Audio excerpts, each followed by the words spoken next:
నమస్కారం. జై Bhim. Good afternoon. చాలా బాధాకర విషయము. పిల్లలు 10th క్లాస్ ఫెయిల్ అయ్యమని, ఇంటర్మీడియట్ ఫెయిల్ అయ్యమని, లేదా ఫస్ట్ ర్యాంక్ రాలేదని చనిపోతూ ఉన్నారు. ఇది చాలా బాధాకర విషయం. దీనికి టీచర్లే కాదు, తల్లిదండ్రులు కూడా కారణం. దయచేసి మీ పిల్లల్ని ఇంకో అబ్బాయితో కానీ అమ్మాయితో కలిసి పోల్చుకోకండి. ఒకరొకరిలో ఒక రకమైన విజ్ఞానం ఉంటుంది. ర్యాంక్ వచ్చినటువంటి వాళ్ళందరూ గొప్పవాళ్ళు, రాని వాళ్ళటువంటి వాళ్ళు తక్కువ వాళ్ళటువంటి భ్రమలో పిల్లల్ని నెట్టివేయకండి దయచేసి. ర్యాంక్ వచ్చినప్పటికీ అతను కూడా మళ్ళీ బీటెక్ చదవాలి, లేదా మెడిసిన్ చదవాలి. అప్పుడు ఎవరి దగ్గర స్కిల్ బాగుంటుందో, ఆపరేషన్ స్కిల్ కానీ, సర్జరీ స్కిల్ కానీ, లేదంటే మెడికేషన్ ఇచ్చే విధానం కానీ, దీంట్లో తేడాలు బట్టి ఆయా రంగాల్లో వాళ్ళు మళ్ళీ బయటకు వస్తారు. ఫస్ట్ ర్యాంక్ వచ్చిండ్రు కాబట్టి వెంటనే మెడిసిన్ సీట్ వచ్చేసి 4 గంటల కోర్సు 2 ఏళ్ళకి అయిపోదు. ఫస్ట్ ర్యాంక్ రాలేదు కాబట్టి వానికి 5 ఏళ్ళ కోర్సు 10 ఏళ్ళకి ఏం పొడిగించరు. బీటెక్ అయినా, మెడిసిన్ అయినా, లేదంటే ఇంకేదైనా. కనుక చదువు అంటే కేవలం మెడిసిన్, ఇంజనీరింగ్ కాదు. గతంలో రాఘవేంద్రరావు బిఏ అని రాసుకుంటాడు ఆయన. రాఘవేంద్రరావు గారికి ఉద్యోగం రాక కాదు, లేదంటే ఆయనకు ఉద్యోగం చేయొద్దని కాదు, కానీ ఆయనకు ఒక రకమైనటువంటి స్కిల్ ఉండడం వల్ల ఇవాళ తెలుగు సినీ పరిశ్రమలో తనకంటూ ఒక ప్రముఖమైన దర్శకుడిగా ఆయన వెలువడ్డాడు.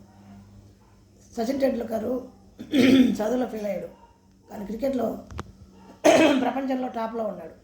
ఇవాళ మనం వాడుతున్నటువంటి యూట్యూబ్ ఛానల్స్ కావచ్చు, లేదంటే ఫేస్బుక్ కావచ్చు, వాట్సాప్ కావచ్చు, ఇన్స్టాగ్రామ్లు కావచ్చు, వీటన్నిటిని క్రియేషన్ చేసేటువంటి వాళ్ళు ర్యాంకర్స్ గారు, గోల్డ్ మెడల్స్ గారు. అలా క్రియేటివిటీ మిగతా కన్నా విభిన్నంగా ఉండడం వల్ల ఇవాళ కొన్ని లక్షల మందికి వాళ్ళు ఉపాధి కల్పించే స్థాయికి ఎదిగారు. కనుక 10th క్లాసు మాత్రమే మ్యాండేటరీ కాదు, ఇంటర్ మాత్రమే మ్యాండేటరీ కాదు. ఇంటర్లో ర్యాంక్ వచ్చినంత మాత్రాన ఈయన పొడిచేది లేదు, సాధించేది ఉండదు.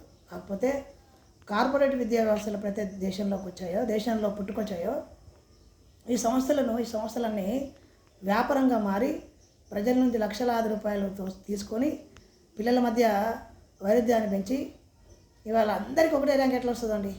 నారాయణకు ఒకటే ర్యాంక్ వస్తుంది, చైతన్యకు ఒకటే ర్యాంక్ వస్తుంది, ఎన్ఆర్ఐ ఇంకో ర్యాంక్ వస్తుంది, గాయత్రి నగర్, ఇట్లాంటి కొన్ని లక్షల కోచింగ్ సెంటర్స్ లేదంటే కాలేజీలకు అందరు ఫస్ట్ ర్యాంక్ వస్తే ఎట్లా సాధ్యమవుతుంది? ఫస్ట్ ర్యాంక్ అందరికి ఒకటి ఎట్లా సాధ్యమవుతుంది?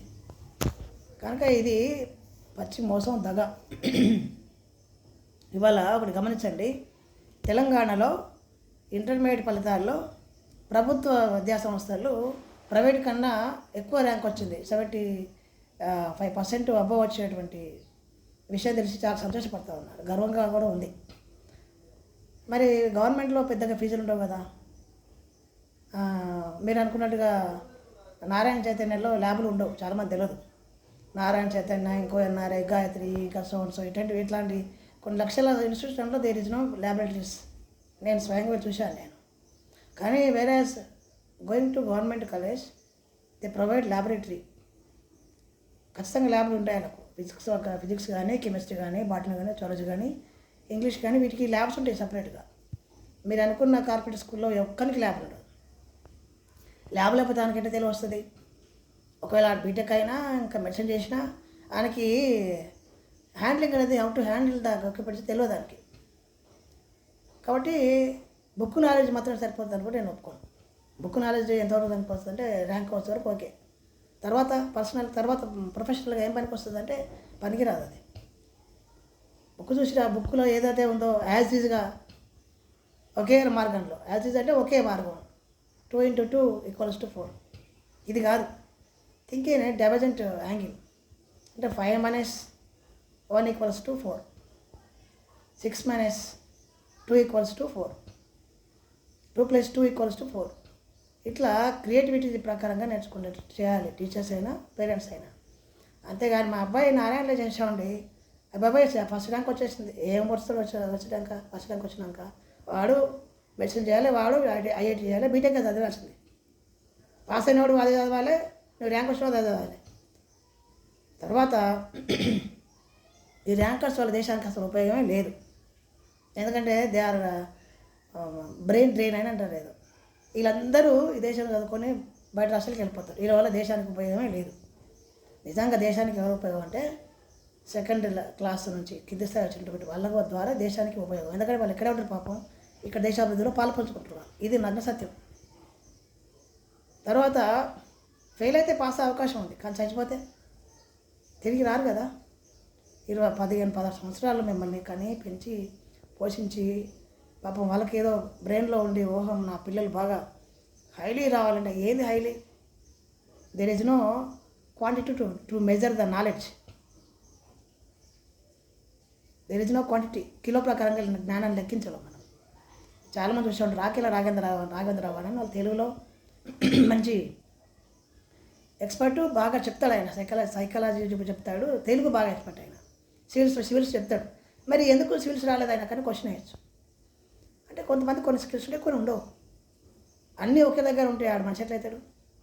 ఒకరికి మ్యాథ్స్లో బాగుంటుంది, ఒకరికి ఇంగ్లీష్లో బాగుంటుంది, ఒకరికి తెలుగు బాగుంటుంది, ఇంకొన్ని స్పోర్ట్స్ బాగుంటుంది, ఒకరికి ప్లే బాగుంటుంది, ఇంకోటి సంగీతం బాగుంటుంది, ఇంకోటి గిటార్ బాగుంటుంది, ఇంకోటి కబడ్డీ ఇష్టం ఉంటుంది.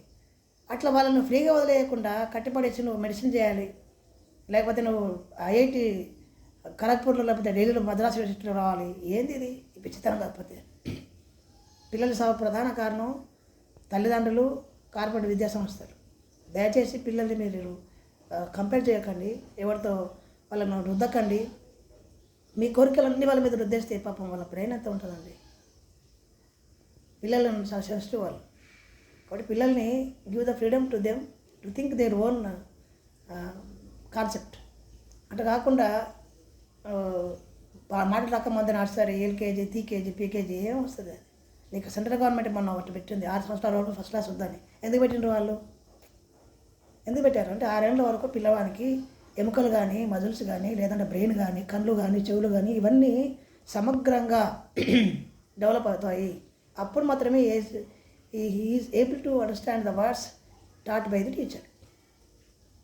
కానీ మన వాళ్ళ కడుపులో ఉన్న పిల్లలకే advance international olympiad. International olympiad ఏముంటుంది? ఇంటర్నేషనల్ ఒలింపియాడ్ స్కూల్స్ ఉంటాయి. ఇంటర్నేషనల్ ఏముంటుంది దాంట్లో? బొమ్మ ఉంటుందా?